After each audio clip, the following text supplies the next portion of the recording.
Live from Fargo and serving you on TV, online, and on the go, this is Valley News Live at noon. We start with breaking news at noon. It's been a heart-wrenching morning for a South Fargo family after a toddler is found wandering alone. Hi, everyone. Thanks for joining us. I'm Lisa Bedeau. Police were called just after 9 this morning to 57th Avenue South after a homeowner looking out their window spotted a child standing in the middle of the road, shivering. Police picked up the child, saying they had a hard time finding out where the boy came from. The child's father called 911 about an hour later to report his son missing, and police were able to reunite the family. They tell us an older brother left a door open, which allowed little Devin to get out, despite there being a child lock on the doorknob. Devin's parents tell us they are more than relieved and thankful for the quick response from police. Coming up tonight on Valley News Live, we'll hear from Devin's parents who say they couldn't be happier that their son is safe. New at noon, a high-level no to the California National Guard's collection of re-enlistment bonuses given out years ago. U.S. Defense Secretary Ash Carter this morning suspended all efforts to collect reimbursement following outrage from veterans and their families. About 6,500 California Guard soldiers had been told to repay the $15,000 or more after investigators uncovered fraud and mismanagement by California Guard officials trying to meet enlistment targets. The Guard said it was required to try and recuperate the erroneously awarded funds. It seems like the rain is moving out, but look at that. It's still very cloudy out there. What can we expect as the day goes on? Let's get a check of our weather with meteorologist Lisa Green. Good afternoon. Yeah, gloomy, misty out there. It's not the perfect day, but at least the rain is slowly ending for us. Here's a look at some of our rainfall totals. A lot of places reporting an inch of rain or more in the Southern Valley, and some like Oaks.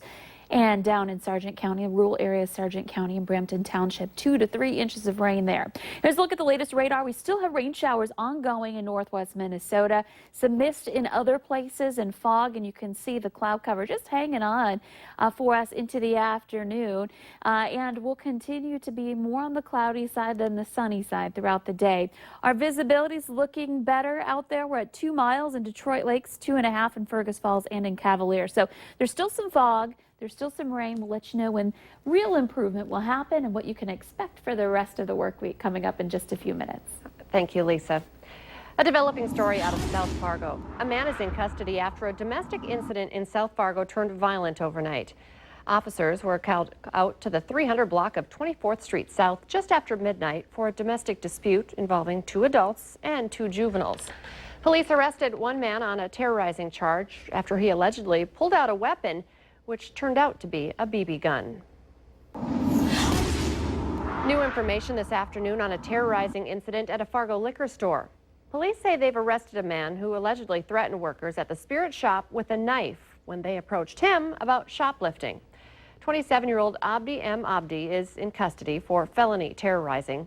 Officers were called out to the liquor store near 13th Avenue South just before 1 a.m. yesterday. An employee says he was frightened for his life and pulled out his own personal knife to defend himself. The suspect left in a vehicle, but the employee was able to obtain the license plate number of the vehicle. No one was hurt in the incident. Police spent about 2 hours early this morning looking for a chase suspect who they say got out of his car and ran into Moorhead's Industrial Park. It all started around 5 a.m. when police spotted a problem with the car and license plate not matching. The Richland County Sheriff's Office is asking for help identifying a man who allegedly broke into more than 20 cars and garages in 4 different towns. And there's surveillance of the man. You're looking at it right now. Authorities say the break-ins happened early Sunday morning in Barney, Great Bend, Mantador, and Morton. People in those 4 towns say nothing valuable was taken, but they say they still don't feel safe. Deputies say they're adding extra patrols in the area, but want to remind everyone to keep their homes and vehicles locked. Anyone with information should call the Richland County Sheriff's Department. That number's on your screen right now, 701-642-7711. A disturbing case of alleged child neglect out of the Northern Valley. 27-year-old Anthony Mishler of Grand Forks was arrested for alleged mistreatment of 3 children who were living with him.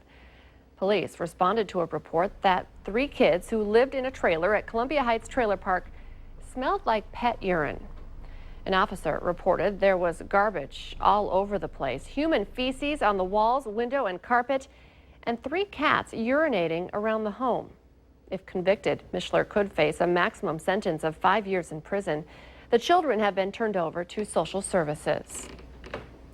Nearly 400 people took to the streets of downtown Minneapolis yesterday, upset that the Hennepin County deputies are at the site of the controversial Dakota Access Pipeline protests near Mandan, North Dakota. The sheriff there sent some of his deputies to North Dakota on Sunday at the request of local officials who are dealing with months of protests and dozens of arrests. The Twin Cities group says it stands with the Standing Rock Sioux fight for sovereignty and called the deputy deployment militarization. An investigation by the Morton County Sheriff's Department into private security guards out at the pipeline protest shows dog handlers were not properly licensed to do security work in the state. Investigators were told the handlers did not intend to use the dogs, but the animals were deployed to try and get the protest under control in early September. The report has been sent on to the Morton County State's Attorney and the North Dakota Private Investigators and Security Board for possible charges. Walmart is pulling a Halloween costume from its shelves after receiving complaints about its offensive nature. A warning, we are about to show you a graphic picture. The costume is called Razor Blade Suicide Scar Wound. One person tweeted this picture from Walmart.com saying, "This is disgusting that Walmart would attempt to sell this, trying to push suicide as a costume. Mental illness is no joke." Walmart says the product isn't something they put up for sale online. It was from a third-party vendor. If you or someone you know is struggling with suicidal thoughts, there is help. You should call the National Suicide Prevention Lifeline at 1-800-273-8255. A Subaru recall tops our consumer alert this afternoon. The company is recalling more than 100,000 of its top-selling models in the U.S. because a turbocharger air pump can run continuously, overheat, and could cause fires. It covers certain 2007 to 2009 Legacy and Outback vehicles, some 2008 to 2014 Imprezas, and certain 2009 to 2013 Foresters. The company reported 2 fires in government documents, but did not list any injuries. Dealers will make repairs at no cost to the owners.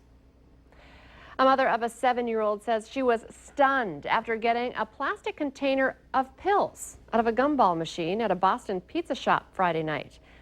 Police confirmed it was medication, most likely for blood pressure. The restaurant has since removed the machine, and police are reviewing video and retracing steps to figure out how the pills wound up in the machine.